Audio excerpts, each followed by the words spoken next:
Welcome back to Tathata. We have looked at the loop in your head. Today we look at the belief hiding underneath that loop, the one that keeps it running. This is the illusion of control. Worry is the only guard who never once caught the thing it was watching for. If that's true, then what is worry actually doing all day? Underneath almost every loop of overthinking, there is a belief running quietly in the background. If I worry about this enough, I am protecting myself. If I stop, something bad is more likely to happen. I want to take that belief seriously enough to actually test it, not just tell you it's wrong.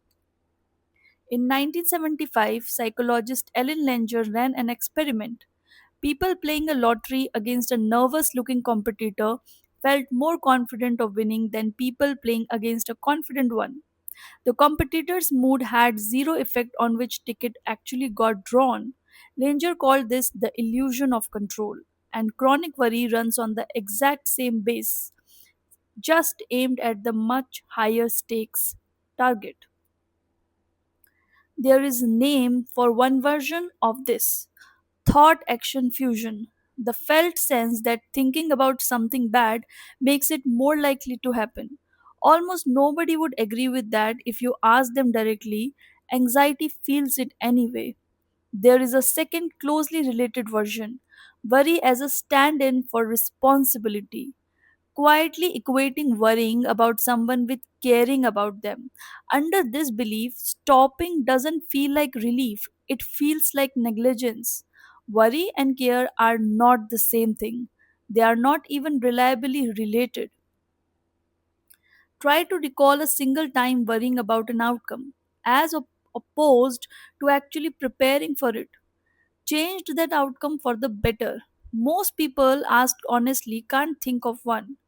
The preparation helped, the worry was just along for the ride, taking credit it never actually earned. It isn't really the bad outcome you can't tolerate, it's the not knowing itself. Researchers call this intolerance of uncertainty, and it's one of the strongest known predictor of chronic worry that's ever been studied.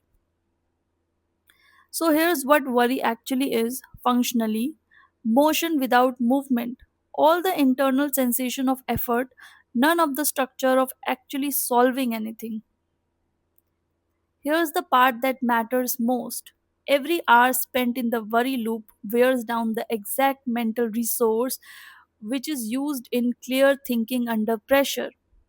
A quiet mind isn't an unguarded one, it's the only state alert enough to actually notice something real, instead of drowning every real signal in 100 imagined ones. Worry has never once caught the thing it was watching for. Subscribe to Tathata, and I'll see you in the next episode: Anxiety in the Body, the long version where we look at why all of this shows up as something you can actually physically feel.